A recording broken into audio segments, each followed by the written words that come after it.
Spiritist Conversations. And you know the drill. This is a show where we sit with friends and talk about things through a Spiritist lens in an informal and unscripted way. Today is sort of a special episode. Today, we're talking about a very serious topic, both from a physical and also a spiritual perspective. We're talking about the coronavirus and COVID-19, as it is widely known at the moment. We have a great group of people here, and we want to jump in and make sure you know who's on the call here so that we can go ahead and start the conversation. So thank you all for being here. And we also want to let you know that today, if you are following us live on Facebook, you have an opportunity to chime in and put your comments in there, and we may get to them. We may want to acknowledge you and also give you a chance to ask questions, because we have an important and special guest here today as well that can help us with things. But let's start with the usual suspects. As you guys know, I am Dan Assisi, and I'm really glad to be here with you. And I hail from California today. And we have our very own friend, Flavio. Flavio, say hello. Hello, everyone. Welcome.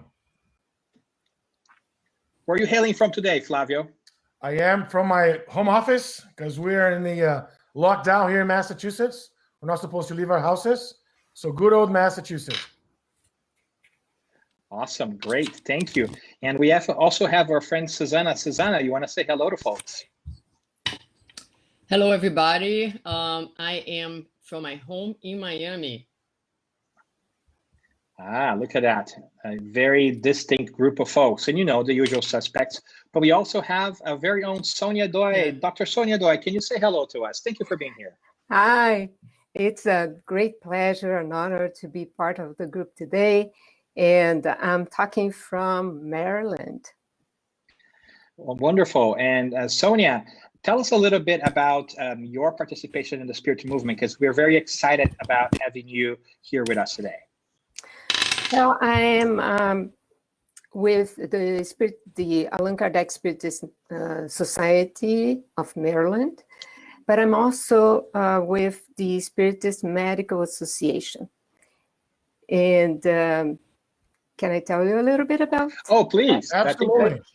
I think that's the next question. Okay. So the Spiritist Medical Association was founded in 2006 here in the US. And it is an association founded by Spiritist medical doctors. And this was modeled in Brazil. The first Spiritist Medical Association was founded in Brazil, São Paulo, Brazil, and grew in there with many organizations, became international with some organizations around the world, and inspired by Dr. Marlene Nobre, who was the president of the International Spiritist Medical Association, we found an organization here in the US. So the main mission of our organization is to talk to healthcare professionals and to convey the concept, the Spiritist concept, that human beings are more than the physical body. We are the spirit that governs the physical body. So we usually have biannual meetings where we convey the message, where we bring medical doctors and other healthcare professionals, scientists together with their perspectives, with their experiences from research, from their clinical work, that share this idea, this concept that we are spirits. Thank you, Sonia. This is great. As you guys can see, that makes a lot of sense, right? We wanted to make sure we had some expertise here on the show to talk about the medical aspects of things, and besides having also our very own Suzana, who also works in the health field, right, Suzana? Mm-hmm. So, yeah, you want to say something? Yes, I'm a physical therapist. And so just to give a little bit of a perspective professionally, I work for a program here in Florida that takes care of 800 elderly individuals, 65 years of age, older, all the way to, I think our oldest patient right now is about 105. Under my care on a daily basis, I have about 250 individuals. And I'm also a consultant for a hospice company here. So I'm working very close these days. My days have become longer, not shorter, because we are really running around and reconfiguring everything to attend to this population that is the most vulnerable population at this time. Great. Thank you, Suzana. And it is a green picture out there, right? We are all worried about the coronavirus, the COVID-19, but it might be a good place to start to ask the question, what is COVID-19, right? So we have folks here who might be very well prepared to answer that better than I think Flavio and I, which is the two of you. Much better, right, Flavio? Much better. Yes. So what is COVID-19, Sonia? COVID-19 is the name actually of the disease, the virus disease that is being spread by the coronavirus type 2, which is one of the viruses from a large family. Coronaviruses are a large family that has been around since the early 1900s. 1939, 1949 were the first cases described. These viruses used to be among animals and even humans. There are several types. The most well-known lately were the ones that were known as SARS, the severe respiratory, acute respiratory syndrome, and then MERS, which was the Middle East respiratory syndrome. And now we had this new type of virus that's similar to those two, especially similar to the one that caused SARS, and was in animals, but somehow it got mutated and then started to infect humans. So this was due to a mutation, and now it infects people. So then they gave the name COVID-19 as CO for corona, VI for virus, D for disease, and 19 because it was discovered in the last months of 2019. Okay. So that's what COVID-19 is the disease caused by this coronavirus. And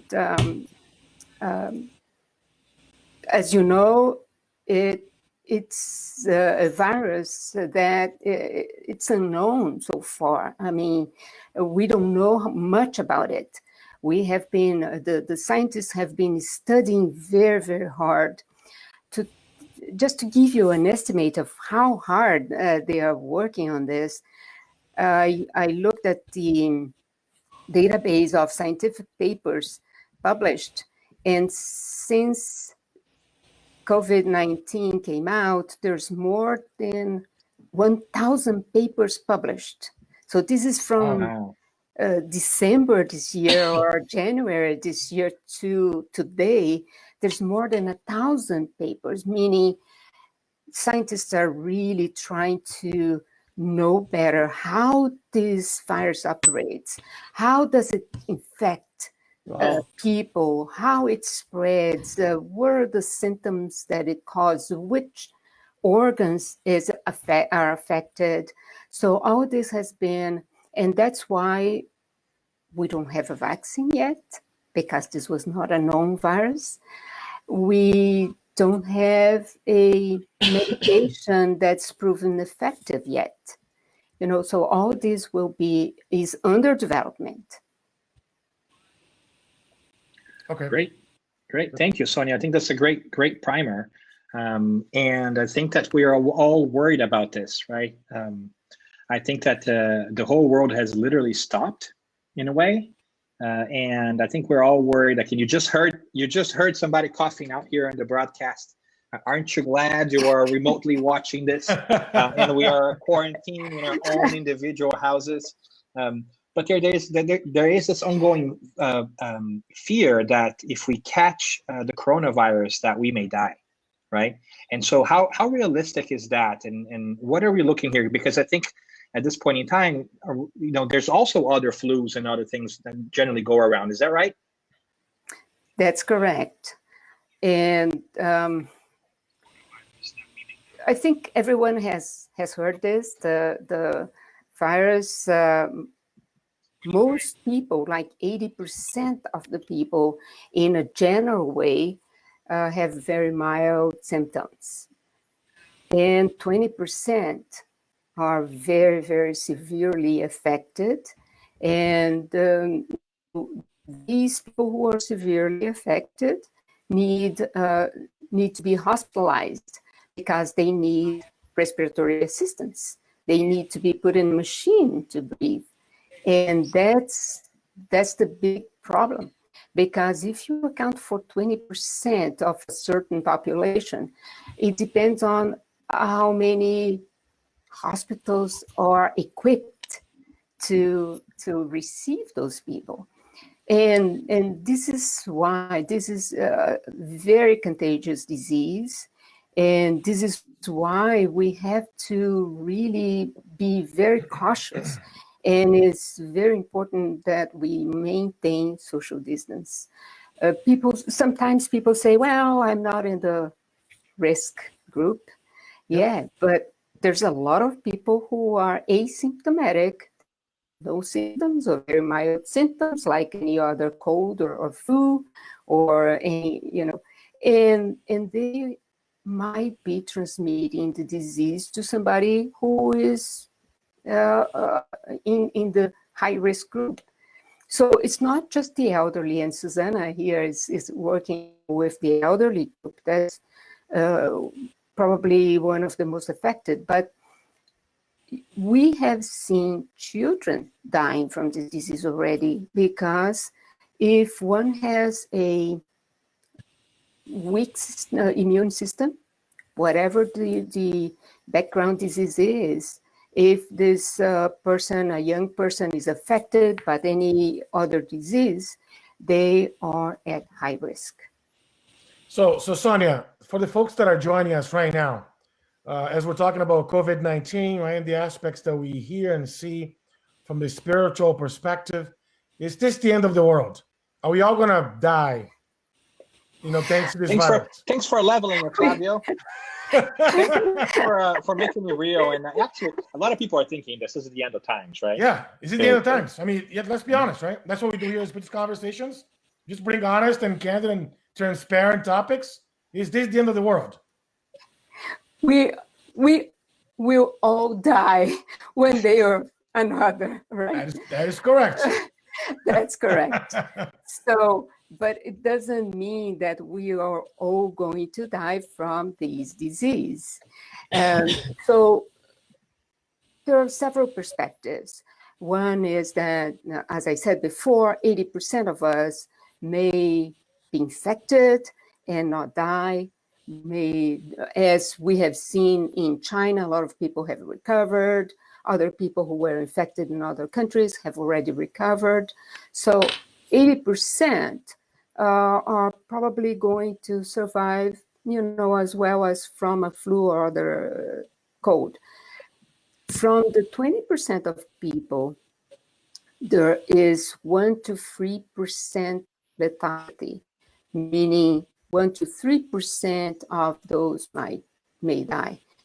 And this is not precise. All these calculations, 80%, 20%, 1%, these are calculations made based on the known cases. So Correct. you say 80% of what? 80% of those who we know tested positive for the disease. And there are many places where the kit for testing is not available. And there are many places where people are dying in the hospitals or at their homes. And once the person is dead, nobody does the test. So we don't know the real number of lethal cases. So Flavio, just to answer your question, we are not all going to die from this virus. Oh, that's a relief. Yeah. Thank you. But stay home anyways. But exactly. But don't go against the government recommendations, right? Exactly. Absolutely. And this, I'm glad that we are all talking about this now, because at this point I have seen people with conflicted opinions, opposite opinions. And we have to listen to people who have been working in research, working hard, the healthcare authorities, the World Health Organization, the CDC, and other organizations like this. They are talking from scientific knowledge. They are talking on the facts that they have been observing.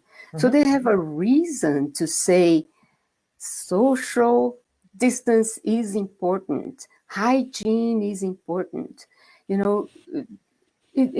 Anything else that people are talking about, they have no basis to say, "Oh, this is not valid." Social distance is baloney. No, we have data. We have scientific data to tell us, please, please, please, follow the guidance from the healthcare authorities. This is really, really important. Yep, go ahead. Yeah, I was just going to say, against facts, there are no arguments, right? We should all follow those that know way more than we do. Absolutely, right? Absolutely. Hopefully. Yeah. Yes, and thank you, Sonia, for explaining too the idea of the capacity, right? The reason why we are quarantined at home too, like you said, is because if we all get sick at the same time, because the virus can be so aggressive, we can't all go to the hospital at the same time. The hospitals won't take us, and that's why we're trying to flatten the curve. We're trying to kind of space it out and make it easier for our medical professions. And a big shout out to our medical professionals out there who are like Suzana, like Sonia, are spending very long hours, right? Working, preparing, who are away from their families, who are exhausted, also having to deal with their own worries, right, about their families, and putting all of that aside to dedicate and answer this higher calling that they had of taking care of others. Just a beautiful moment. Then 100%. If I may just add one more Sonia. thing. I'm sorry. Just to add one more thing. With the data that has been collected so far, there's been mathematical calculations showing that the infection is growing in a geometric mode. What does this mean? It's not just one person infects 2, 2 infect 4, 4 infect 8. It's 1 infects 2, 2 infects 4, 4 infects 16, 16 infects 16 times 16. So the number is growing exponentially. And that explains why it's so important that we stay in our place. If we start moving around, we're infecting more and more and more and more people. Correct. I'm sorry, Suzanne, I cut it out. No, I was just add, there are details that people don't necessarily think about. I think the challenges today is, yes, some people, they don't take the scientific information seriously. People don't know exactly what goes on in hospitals today. Unfortunately, A first case was identified in the hospital that I work, not in the building that I work, but on our campus. And so that means that every single person, every single medical professional that was in touch with that patient, including CNAs, nurses, perhaps other patients, had to be put in isolation. Workers were sent home. So now other workers need to step in. People are being moved around the hospital. All our vacation time was automatically suspended if we had vacation approved previously, because it can be a shortage of professionals doing the most basic work at any given time. And so when you see those postages on Facebook and social media, you know, we need to do our job. Our job is to be here for you, and you need to do your job, which is stay home so we can do ours, right? Mm-hmm. Those are like little things that are happening that people don't necessarily think about. And so it becomes, you know, very Chaotic. stressful. And I think that, you know, we face a huge challenge, right? Because we are so not used to stop, right? So we're so not used to accept that there are moments in our lives that we cannot do everything that we want the way that we want. We have a difficult time with acceptance in general. And so I see a lot of people, but then there is this state that I see spreading where is like anger, and I don't want to, you know what I'm saying? So like this difficulty in accepting the limitations, they're so important and necessary at this time.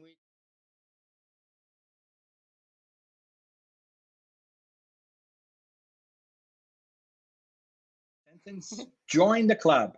We don't know either. We had a technical problem here. We are broadcasting this live to Facebook, and Facebook must not have liked, you know, our internet connection at a point in time. So we apologize for that. I know that we also cut the flow here, but we are going to pick up where we left, because that's what we do. As a human species and as a group of folks, we just keep going. So where were we? Who remembers? Good question. Sonia, what were you talking brilliantly about? Sonia wasn't a wrong. She was just, you know, bringing it all out. No. I was talking about. Can the you guys hear each spiritual other? Because hygiene. I can't hear you guys. Really? We hear each other. I hear you, Sonia. Yeah. I hear Dan. Let's keep going. Okay.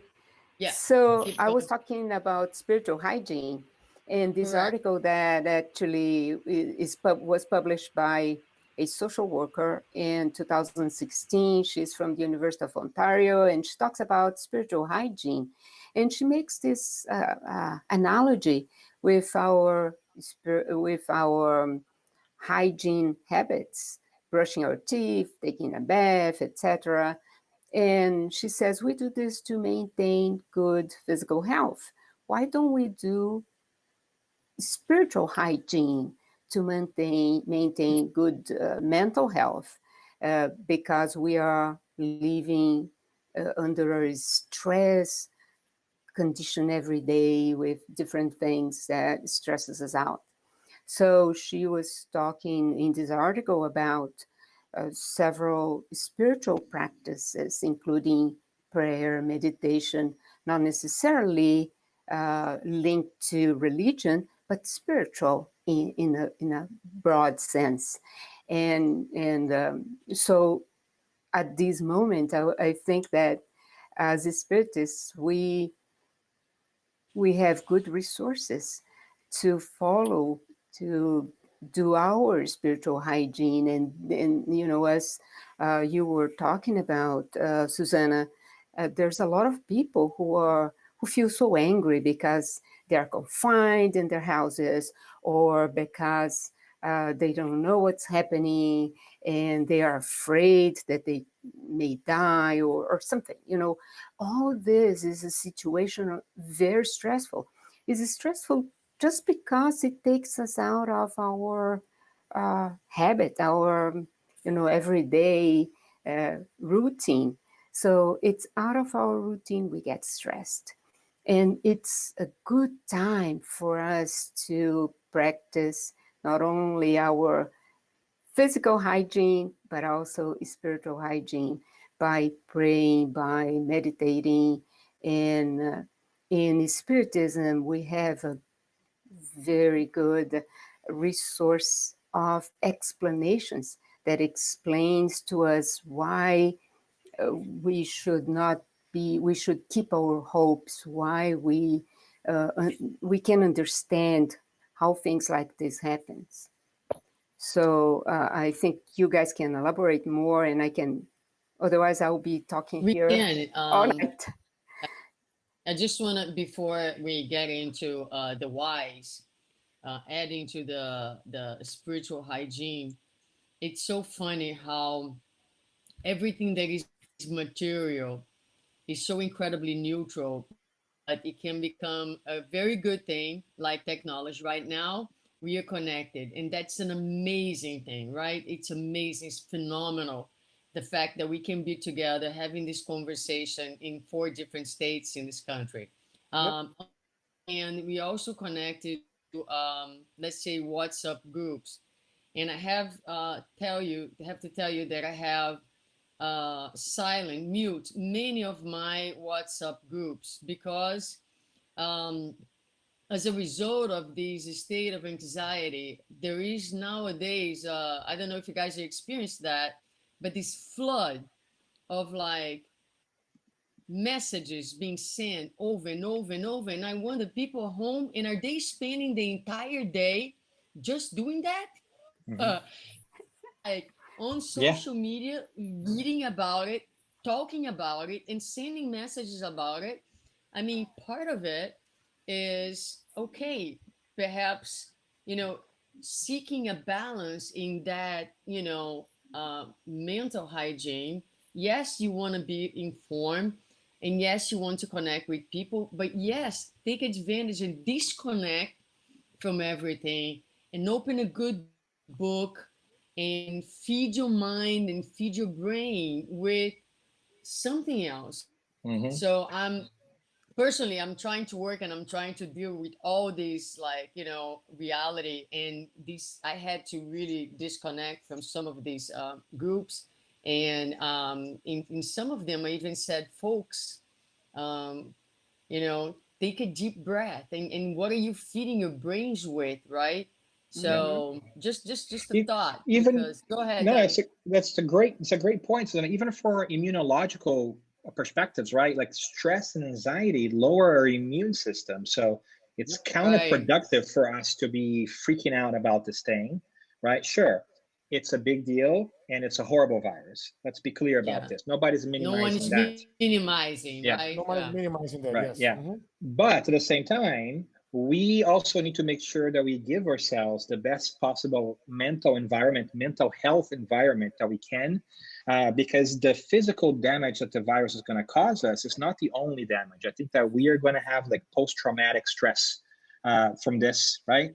There's going to be economical repercussions that we can even need to talk about it. But so this is like the moment before the moment, it feels, right? We are in a lot of anxiety, and in Spiritism, we even use sometimes the term psychosphere, which is the atmosphere, the psychic atmosphere around all of us. And some of us are more sensitive than others, but I think we can all sort of feel that there's been a little bit of a pull down, like people are feeling anxiety and fear all of a sudden. And this is kind of like a connected feeling of fear, that because we're all broadcasting, we're all feeding into that, and which does not help us at all, right? So it's important for us from our mental and spiritual perspective to also be rebellious when it comes to that, right? Also be thinking positive, not only for our own body's sake, but also for our communal mental state of mind, but not minimizing it, but just being positive and reminding that we are going to outlast this thing, right? It's going to be tough, and it's going to be hard, and it's going to be painful. And to be completely honest, we might lose people we know, right? That's going to be super tough. But as a society, as a species, we are going to overcome this.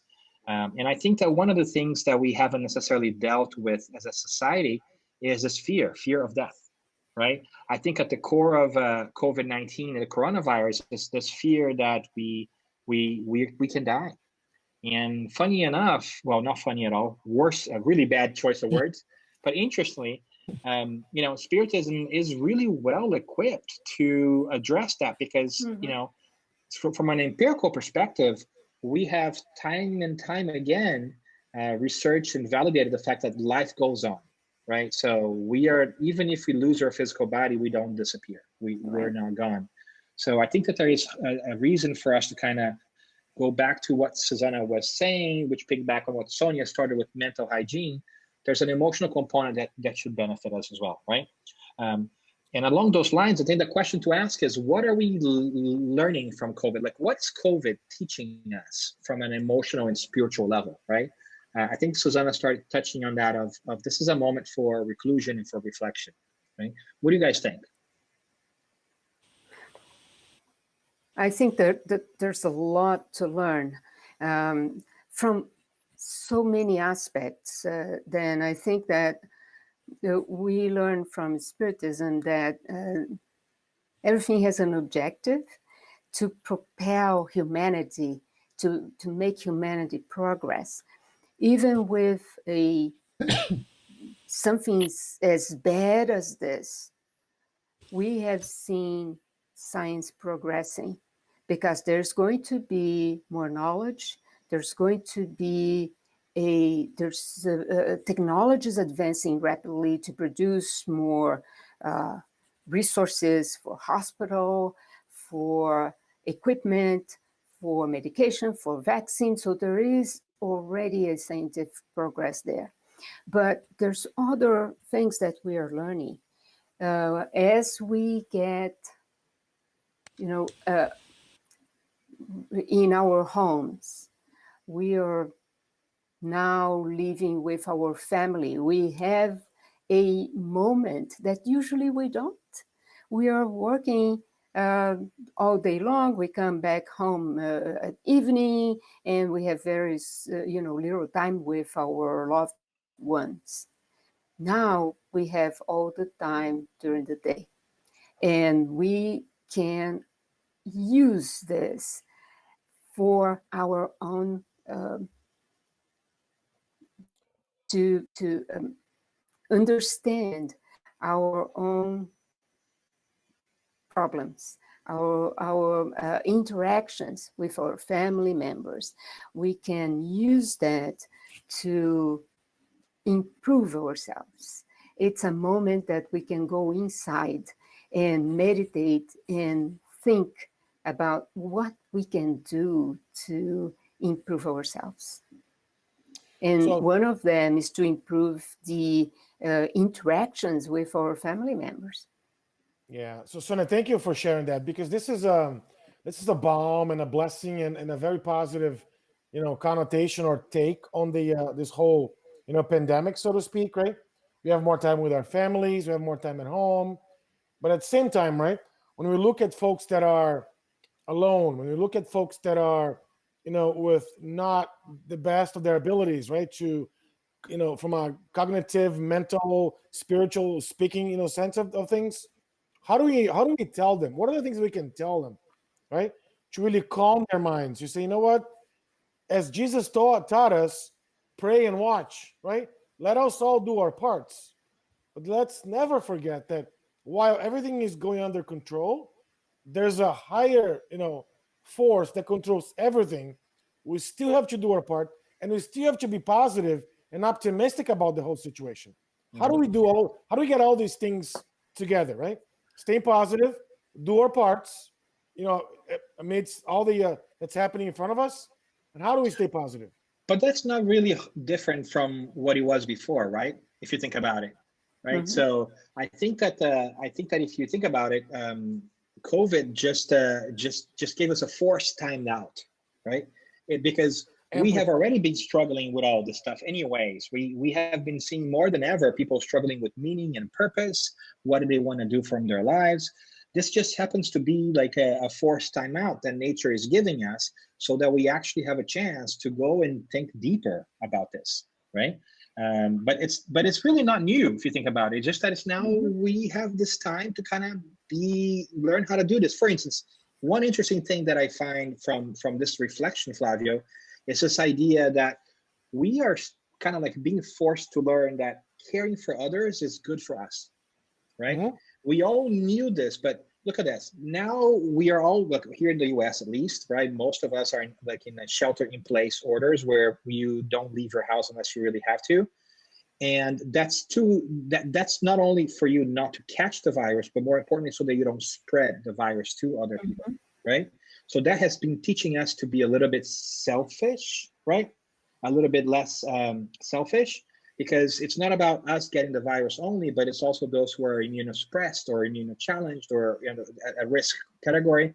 And we're finally sort of realizing in a very practical way something that we have been told like spiritually from many times, which is, it's giving that you receive, right? If you are helpful in treating others and making sure that others are not catching the virus, in turn, there will be less of a chance for you to catch the virus too. So there are some moral pieces that we can kind of take away from that, I do 100% agree. There are some moral lessons that we can bring back to our own lives and put them into practice, 100%. But I want to go back to my question. Dan, I'm sorry, you answered only a third of my question. How do we stay positive and optimistic about the future? I can jump in unless I don't want to hog the air here, right? But I will unless Suzana, you want to jump in? Yeah, I was just catching up because I got cut off a little bit, and I just want to make sure I knew what you guys were talking about. So if I say something that you guys already said, just let me know. But how do you stay positive? I think that Spiritism is incredible. I feel so fortunate that we have it, because what it does is it gives us a deeper purpose and meaning for our lives, right? So we know what we are here for. We're not here for fun, right? We're here with a specific purpose of spiritual enlightenment, of spiritual growth. So everything that we are facing, those are trials. Those are experiences that help us to do what Sonia was talking about, which is grow. Trials, challenges, they force us to use part of our brains that we weren't using. They force us to be creative. They force us to be smarter, and force us to be smarter intellectually and also morally. We, as Danny was saying, we begin to realize that for me to be happy, it's important that the person next to me too, that our happiness is connected, that we cannot be happy alone. And so we understand that everything is happening has a higher purpose. The whole universe is absolutely conspiring for the betterment of humanity. Everything that comes for a reason. And God, in its incredible and love for us, has created laws that are absolutely just and perfect. And so when we create an environment that is as toxic as it has been for us as humanity, speaking, right, we open the possibilities for all kinds of diseases to manifest. So we have created. So a lot of people may see this as God punishing us. No, God does not mean to punish us in any way, shape, or form, but God has created laws, right, that help us to always force us to move back towards balance, towards harmony. So sometimes we go too far in creating chaos and disharmony. And so what we are dealing today is just a natural effect of own construction of our own pathway. And it's happening because God is, let's put it this way, right, preoccupied with each one of us, with our well-being. And so when we are now incapable to say, this is too much, it's time to step back, then the laws, nature itself, finally of giving us the limits that help to improve. So when you see life from this perspective, I don't know about you, but I have a lot of hope, because I think that this moment is a very, very important moment. It's a moment we know that humanity progresses very slowly, but that from time to time we have big events that shake our foundations, and to tell humanity, please wake up. Let's take a little bigger step forward here. And so bigger challenges coming in our way. So I see this with a lot of hope. Of course, at this time, we're dealing with the suffering, we're dealing with the limitations. We don't like those things. We like life to be the way we want, right? But the reality is a lot of good is coming out of it. Yep. I'm sure Yep. each one of you can speak personally about the benefits that you already experienced in your personal lives. I have I'm going to be a different person after this. I'm reevaluating my entire life, my family relationships, how I use my time, and etc. etc. You know what I mean? So we're doing this individually and collectively. Go, Danny. No, I was gonna say, like, I thought about it like last week, like, 5 years from now, when we are sitting around a restaurant eating and talking, right? Yeah. We are going to turn around and say, do you remember 2020, the year that never was, and COVID-19, right? Wow, like, right?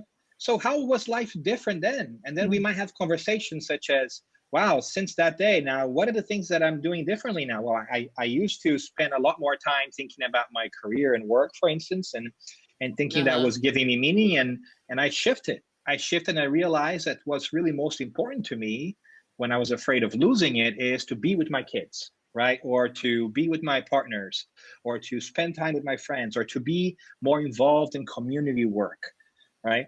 So there is a movement, an opportunity to recenter here and focus on what really matters. This is calling us to focus and to make sure that we know what is it that's really important to us that we have not really thought about it, or we thought we knew, and then all of a sudden, hold on a second, my work is not as important as I thought, right? What really matters is my family and their well-being, and I sort of forgotten that, or my friends, or what have you, right? But this shift inwards is hard. This changing is hard, because doing the same thing over and over again and expecting different results, which is what we have been doing as a society, clearly wasn't working. So time out for us, speed bump, slow down a little bit, and get to think about the stuff, right? But I love what you said, Suzana, because Flavio, to go back to the original question, right, is how do you remain sane? I think Suzana did a beautiful job saying it, but if you have those values, and if you don't change those old values that are materialistic based, that is to say that they're focused only on the material and the here and now, it's going to be really hard for you to be happy in the long term, right? So this is a call for changing that, like Suzana described. Like this is our time to rethink things, right? It really is. I would like to go back also to what Flavio was asking, because Flavio, you were saying, how do we get ourselves in this good position so that we can comfort, we can help others? And that's very important, because we need to be strong ourselves first. Like in the airplane, you put the mask first to help others. So at this point, we need to do our part in whatever it is to help control the situation, but we have to take care of ourselves. In Spiritism teaches that we don't have to fear death. This is a natural fear, but we have a consciousness, we have a conscious knowledge that we don't have to fear death. Second, we know that everything will happen at the right time. If we have to die today, we may die from this infection, or we may die from a heart attack, whatever, right? So why are we so hooked into fear of dying from this virus when I could die from aneurysm, from heart attack, or whatever else? Yep. So that's first. So we need to feed ourselves from the knowledge that we have from Spiritism to maintain our hope, our faith very strong. And with that, we are then able to help others, to give them hope, to keep them in a good spirit, in a good perspective, looking to a better future and not just looking at all the bad news, all the things that are happening. We need to be conscious of our part to do what is better to contain the spread of the virus, but we need to maintain our good attitude, mental attitude, mental thoughts, so that we can, like Daniel said before, boost our immune system. That's very important. If we take medication and our immune system is not responding, medication may not even be effective. So we need to boost our immune system. You know, something else that Spiritism has also taught me, as you were talking about, Sonia, is to think about things not from our physical perspective, but from a spiritual perspective. So I think it's also important for us to stop for a second and think, how is the spiritual world reacting to this? And without a doubt, I am pretty sure that they have harnessed extreme help, right? That we are receiving an enormous amount of help and support from our spiritual mentors and guides, who no doubt knew this was coming and were preparing for this, especially to help us with withstand it from an emotional and a spiritual perspective. I am reminded, for instance, of the works of Andrea Lewis, right, which is a spirit that communicated with us via the wonderful mediumship of Francisco Xavier. And one of the first books, Nosso Lar, right, Astral City, sometimes it's translated. It was psychographed in the 1940s. So we're talking about World War II time. And it was really interesting to see him comment at that time, at that period in time, see him comment about how the spiritual world was preparing to help us. We're incarnates, we're here in this world, withstand all the challenges and all the horrible things that comes with a world war scenario, right? So no doubt spirituality is working with us, is helping us, and we gotta remember that too, because we're only thinking about the negative. And one of the ways for us to kind of remain positive is to know that there is a lot of help and work that's being done on the spiritual side to not only clear up our psychosphere, but individually to be closer to us, right? I'm pretty sure that if we stop to listen, our mentors and guides are going to be whispering in our soul, right? Some words of encouragement, and that we can remember what's really, really important here. So it's important for us to remember too that there's help. There are things happening on the other side that are helping. This could be much worse than it is, probably, right? Yeah. And so we sometimes say, where is God in this moment of trials and tribulations? When in fact God and the spiritual realm has been here all along, and they have made this less daunting and less difficult than it should or needed to be, right? So there's another perspective to that as well, that I think we should remember, people. Hey, people, spirituality is helping with us here. Absolutely. This is also described in the book, Divaldo Franco's book, Planetary Transition, when he describes all the spirits that came to help in that huge disaster in Tsunami Nation, yeah. Tsunami, yeah. So we need always to remind ourselves that Jesus is our planetary governor. He's he's watching over us, and as you said, Daniel, it could be much, much worse. It could. So there are reasons for optimism, right? We need to recap a little bit. So, and we are running against our time. So maybe this is time for us to shift gears a little bit into our wrap up. Just really think about what are the takeaways that this opportunity affords us and from our conversations here today. Does anybody want to help us wrap up? We'll go around and have some thoughts from each one of us. Does anybody want to start? Yeah, I can go. What has been really in my mind, virus teaches us about human vulnerability and vulnerability and frailty of material realm that we identify strongly with, right? So it took something invisible, something visible. I mean, in materially speaking, for our eyes and our hands, to remind us that this is not the real stuff, and that all these ego rides that we enjoy so much, these illusions of power, these illusions of supremacy, illusions of all kinds of that we nurture, they kind of collapse in face of that. Mhm.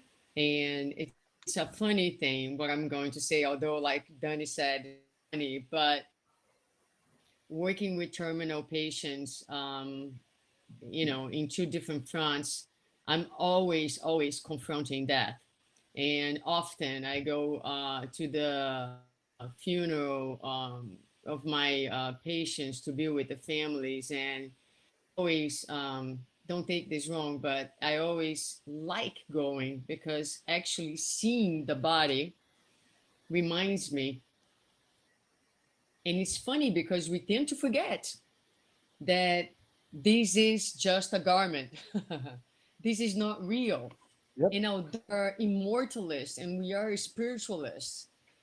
On a moment to moment of each day, and facing this crisis right now, so much anxiety comes from identification with the material and our fear of death and all those things.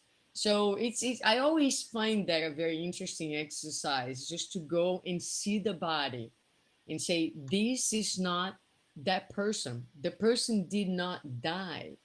Like Daniel did not die. It's the body of Daniel who died. And so I think I'm just really, I find it so incredible that something that we cannot see had such an incredible impact in our world, Humbling. in foundations with such an incredible strength to remind us, one, that we are all equal. We are all equal. It does not matter your color. It does not matter how much money you have. It does not matter if you live in the most powerful in this world. You are just as vulnerable. And so this is really, I think this is really moving me, these ideas. And for me, that's what I'm being like thinking about pretty much each day. Great. I would- Flavio. Thank you, Suzana. I echo your words as well. I think this has taught us a lot of things, right? This virus doesn't, is not limited by geographic places, by borders, by ethnicities, by social status, right? It doesn't discriminate at all. It includes everyone, right? If we are still stuck with those preconceived ideas, anything besides we're immortal beings, we're spiritual beings, right? I think this is the call and this is the ask for all of us to think twice, right? This is just one episode of our lives that's going to contain many more episodes down the road, right? And of course, as we know and learn through Spiritism, nothing happens by accident. There is control, right? Everything is happening under the guidance and governance of our, guide and model, which is Jesus, as we know that. So we have to do our parts. We have to pray. We have to watch. You have to try to maintain as much as possible, right? A good mental health, right? Optimism, and really pray and understand that if we're doing our parts, if we're contributing to society, maintaining social distance, following the guidelines of our healthcare professionals, right, and public health professionals as well, everything is gonna be okay, right? So we're gonna go out of this. We're gonna overcome this, and we're gonna be at the other side of the table, much more enlightened after everything passes. Those are my words, guys. Indeed, indeed. And we're going to let Sonia go last. So I'll take a couple of words here as well. And I would say that I would love to echo everything that you guys have said tremendously. And this is a great opportunity for us to kind of retreat inside, think about all those things that we have been thinking about already. Many of us have been feeling this itch to really change the way we are doing things, whether it's work, whether it's our habits, whether it's spending more time with the family. Go inside. Since we cannot go outside, let's go inside. And remember too, that we were made for this, right? As spiritual beings who are here to grow and help others grow, we have everything that we need to face this challenge and any other challenge that comes our way, because God, right? God would never give us a challenge, an obstacle that's beyond our ability to meet it and overcome it. So we have to trust that, yes, it's going to be painful, but that we can overcome, and we will. And the way to do this is remember that we need to take care of ourselves, to stay focused on what really matters, stay focused on the beautiful. And I think that this gives us an opportunity to do that. And I also want to give a quick shout out to our friend Kirsten, who also is a medical professional working on the field. Thank you for being with us. And always supporting us as well. Okay, we hope to have you in the next Spiritist conversation here. And with that, let's turn over to our friend and special guest here, Sonia. Sonia, can you give us your closing remarks and your perspective on this thing for all of us? I think you all said a very important thing, that one of the greatest lessons we have learned is that this virus taught us that we are all equal. The virus has no discrimination. Everybody could be affected. So that's the greatest lesson. Second thing that I would like to say is, please take care of yourself from the physical point of view, but especially from the mental point of view, by looking for resources. Spiritism gives us great resources. We can learn so much and get rid of fear. Fear, it does not help us. It will drain our immune system. So we have to work against that. Let's bring hope to our hearts. Let's bring joy. And one important thing that I have learned through this crisis is the sense of humanity and fraternity that I have witnessed. I have myself got many phone calls and messages from friends asking if I needed help, not to get out because they know I am in a risk group. So this moved me, because they are caring. And at the same time, I have been calling people that for years and years I have not called, just to ask, are you okay? So this is uniting us on a sense of love and fraternity. This is a great, great lesson. So please take good care of yourself. Thank you, Sonia. We are reaching the end. I want to thank all of you guys who were here, who joined us, who also put up with our disconnection there. Reminding you to follow us on Facebook or YouTube, to send us your questions, your perspectives. We would love for you to be part of the conversation. We have never intended this to be the final word on anything.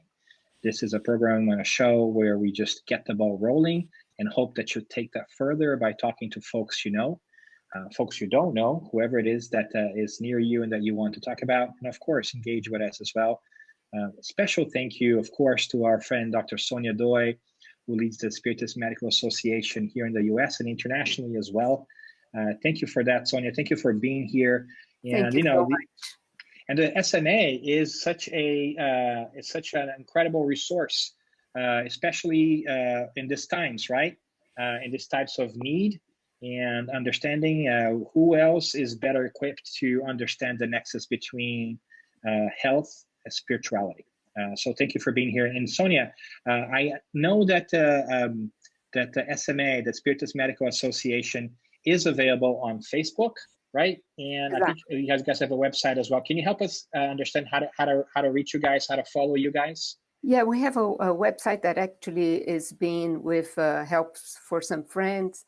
It's being refaced. So very soon, probably in a week or so, we are going to have a new website uploaded.